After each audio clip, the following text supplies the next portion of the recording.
तो आज हम बात करेंगे एक ऐसी कहानी की जिसमें धोखा है, मर्डर है और एक रूह का बदला है। जी हाँ, चलिए इस डरावनी और उलझी हुई कहानी की परतों को एक-एक करके खोलते हैं। सोचिए, एक रहस्यमयी प्रीस्ट और उसके मुंह से निकले बस ये शब्द, ये जगह ठीक नहीं है। यहीं से सारा खौफ शुरू होता है। एक ऐसी वार्निंग जिसे किसी ने सीरियसली नहीं लिया। तो हर डरावनी कहानी के दिल में ना एक राज छुपा होता है, और इस कहानी का राज वो एक नन की कहानी है।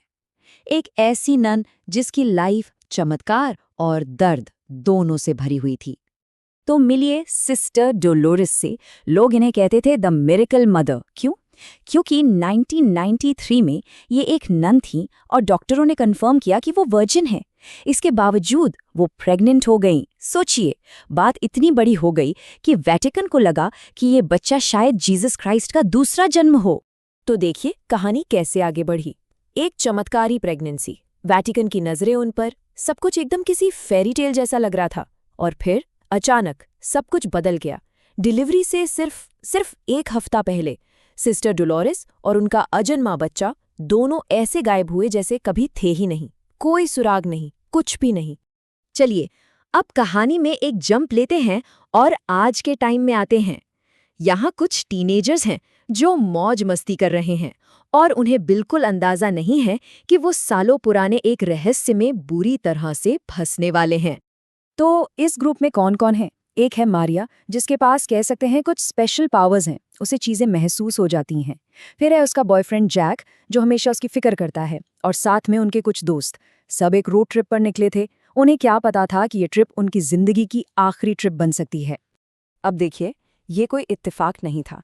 ये सब कुछ एक सोची समझी साजिश थी। पहले तो उनकी वैन मेक्सिको के वीरान रेगिस्तान में अचानक बंद पड़ जाती है। फिर मारिया को एक औरत की दर्द भरी चीखें सुनाई देती हैं, ऐसी चीखें जो और किसी को नहीं सुनाई दे रही। वो उस आवाज़ के पीछे पीछे जाती है और पहुंच जाती है एक पुराने सुनसान चर्च में। और जैसे ही वो सब अंदर जाते हैं, दरवाजे अपने आप धड़ाम से बंद हो जाते हैं। वो सब अंदर कैद हो चुके थे। और बस यहीं कहानी का सबसे बड़ा टर्निंग पॉइंट आता है। सिस्टर डोलोरेस की आत्मा मारिया के शरीर को अपना घर बना लेती है, और उस आत्मा की सिर्फ एक ही जिद है, एक ही मांग है, मेरे बच्चे को ढूंढो।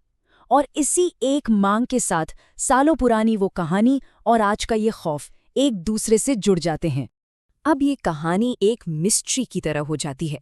एक इन्वेस्टिगेशन शुरू होती है, क्योंकि इन लोगों को ये समझ आने लगता है कि वो चमत्कार वाली कहानी जिस पर सब यकीन करते थे, वो दरअसल एक बहुत बहुत बड़ा झूठ था। तो जवाब ढूंढते ढूंढते ये दोस्त एक छिपे हुए कमरे तक पहुंच जाते हैं, और वहां उन्हें मिलता है सबसे बड़ा सुराग, सिस्टर डोलोरेस की पर्सनल डायरी। जी हाँ, यही वो चाबी थी जो हर राज का ताला खोलने वाली थी। और उस डायरी में लिखा था, मेरा लवर चाहता है कि मैं ये बात छुपाकर रखूं, लेकिन ये झूठ है। बस ये एक लाइन, इस एक लाइन ने पूरी कहानी पलट कर रख दी। इससे ये तो साफ हो गया कि चमत्कार वाली बात के पीछे एक बहुत ही गहरा और काला सच छुपा है। और वो डायरी तो जैसे एक के बाद एक बम फोड़ रही थी। पहला सच, ये प्रेगनेंसी कोई चमत्कार नहीं थी। दूसरा, उसका लवर कोई और नहीं बल्कि चर्च का ही एक आदमी था। तीसरा, ये जो दूसरा आगमन वाली कहानी फैलाई गई, वो सिर्फ उस कैंडल को छुपाने के लिए एक झूठ था। और डोलोरेस वो गायब होने से ठीक पहले ये सारा सच दुनिया के सामने लाने वाली थी। और हाँ, सबसे बड़ा क्लू, उसके लवर के सीधे हाथ पर जलने का एक खास निशान था। और अब कहानी अपने अंजाम पर पहुंच रही है। सच बाहर आ चुका है, और सिस्टर डोलोरेस की आत्मा अब चुप नहीं बैठेगी। वो अपना आखिरी बदला लेने के लिए बिल्कुल तैयार है। तो देखिए, कहानी क्या थी और हकीकत क्या निकली।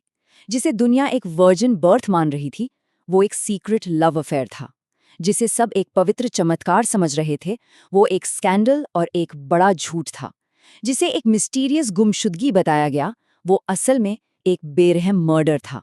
और जिसे एक पवित्र आत्मा माना जा रहा था, वो अब एक बदला लेने वाली रूह बन चुकी थी। तो विलन कौन था?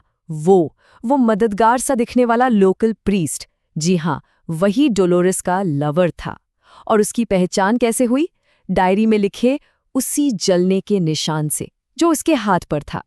और फिर वो प्रीस्ट अपना हर गुनाह कबूल करता है, एक एक करके, कि उसने डोलोरस को हमेशा के लिए चुप कराने के लिए मार डाला, उसकी बॉडी को चर्च के नीचे एक गुफा में दफना दिया, और उसने उसके पैदा हुए बच्चे को अंधेरे में अकेले मरने के लिए छोड़ दिया था।